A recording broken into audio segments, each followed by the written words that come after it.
Kia ora. I'm Gordon Griffiths, and with the recent emphasis and coverage on housing affordability and homelessness in the media, our group decided to use this as the basis of our documentary, connecting and comparing communication capability to human rights indicators in Aotearoa. Communication capability in this context refers to communication infrastructure. New Zealand, with almost universal landline, cell phone and internet access, indicates a very high communication capability. We are a developed country with significant resources and should not be failing in meeting basic human rights for all citizens. The International Covenant on Economic, Social and Cultural Rights, to which New Zealand is a signatory, states that every person has the right to an adequate standard of living. This means we all have the right to live somewhere in security, peace and with dignity. Unaffordable and insecure housing as well as homelessness is a clear breach of this basic human right. So in delving into and unpacking this take, we have spoken to people across Auckland on the front line and at a grassroots level who are dealing with the consequences of unaffordable, poor quality housing and homelessness brought on by the socio-economic factors surrounding this issue. Kia ora.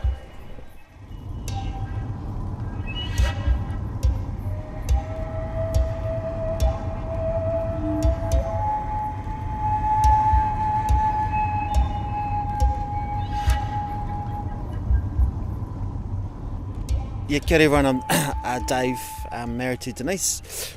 My ancestors, I guess, my dad's English, my mum's Rhodesian or Zimbabwe.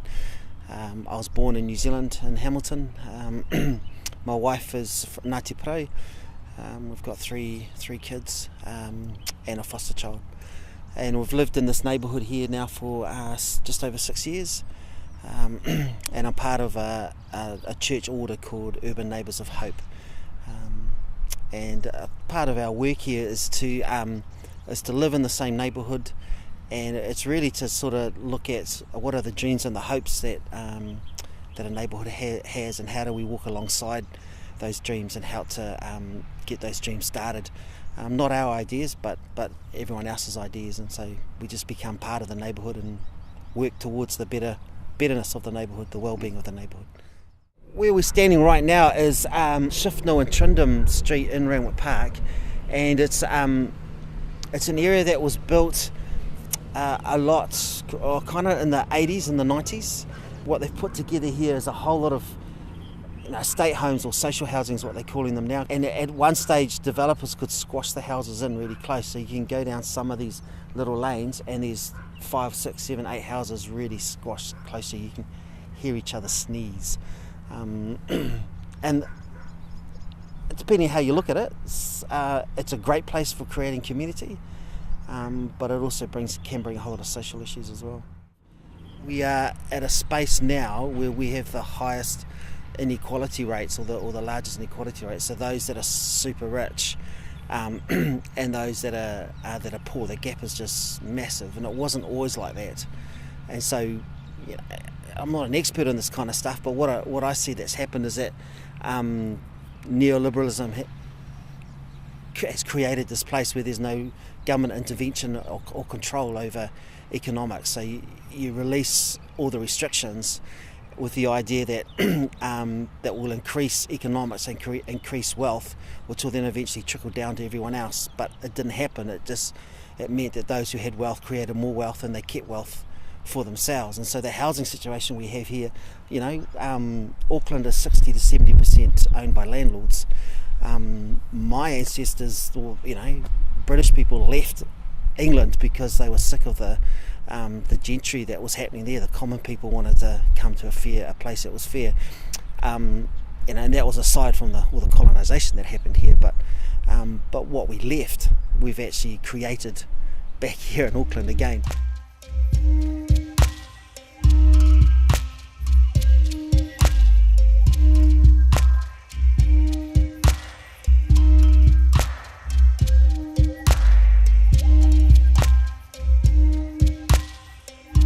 I started out by asking Lifewise what is the current state of homelessness in New Zealand.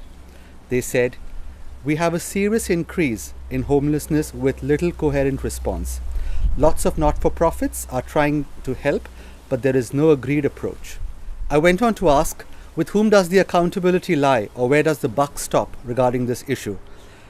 Lifewise said, in a democracy, we pay taxes to ensure the government will support our most vulnerable. So that's the social contract. Homelessness is an issue of poverty, and we are an increasingly unequal society. We need government to make some systematic changes to address the issue. Lifewise said, the situation is getting worse because of the housing crisis, the lack of available affordable housing, the tightening of benefits, so people are being excluded from income support, and under-resourcing of health services, so the people with mental health and addictions are falling through the cracks. We are only, all of us, 3 steps away from being homeless. What's the solution for this problem of homelessness? I asked Lifewise. They said this is a global issue, and we need to pay attention to international evidence on this issue of homelessness regarding what approaches work and what do not. Lifewise is implementing a housing first model in central Auckland, and it's evidence-based as helping long-term rough sleepers. The Māori carving school, Taniwha Tales, functions as a safe place and creative hub for homeless people in West Auckland who are keen to embrace their creativity and produce objects of art.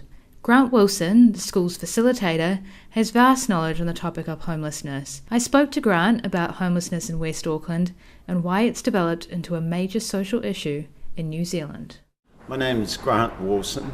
I'm working for Te Whanau Waipareira. Last year my boss came to me, John Tamahiri, and he asked me if there was anything more significant that I thought I would be able to do for the homeless people.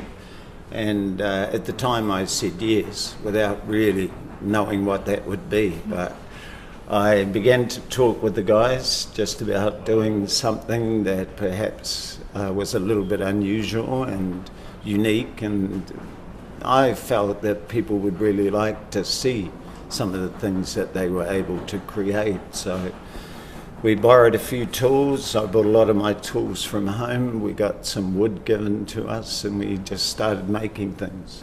One thing that we'll do every now and then, and it happens without thinking too much about it, is that we'll start talking about some of those things that have happened in their lives, and some of them are really horrific. It sets them on a path of finding it better in their own company than it is to be with other people, because they don't trust people that well. Grant strongly believes that the work produced by Taniwha Tales is of interest to the public, as it showcases the talent of a typically marginalised group of society. While the school does not completely alleviate homelessness, it does allow for the issue to reach the public sphere. When asked why rough sleepers don't always get the help they need, Grant pinpoints this to a disconnect between homeless people and social welfare services, claiming that often services like Housing New Zealand and Work and Income do not know how to cater their services to the individual's circumstances. When we talk about like technology like mobile phones and internet and stuff, how accessible is it for people, you know? Well, yeah, they have the $31 phone now. And it takes photos and you can hook up to the internet. And so I've helped these guys with that. They've all got phones. They all take photos. They all hook into the internet. They watch TV on it, the reruns of shows and stuff to catch up on all the political stuff. So they're in touch with the news and they're able to get information. Yeah, and they know what's being said about them, and they certainly have an opinion on it. And again, it's about people judging them before they actually know, whether they are connected to the world, whether those sort of things are important to them. And they are.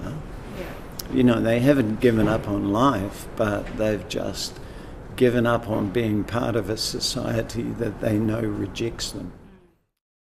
We approached the Ministry of Social Development for an interview, but they were unable to front anyone.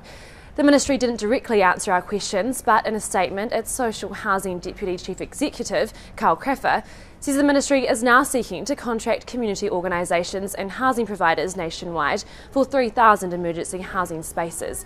This is expected to be in place by July 2016.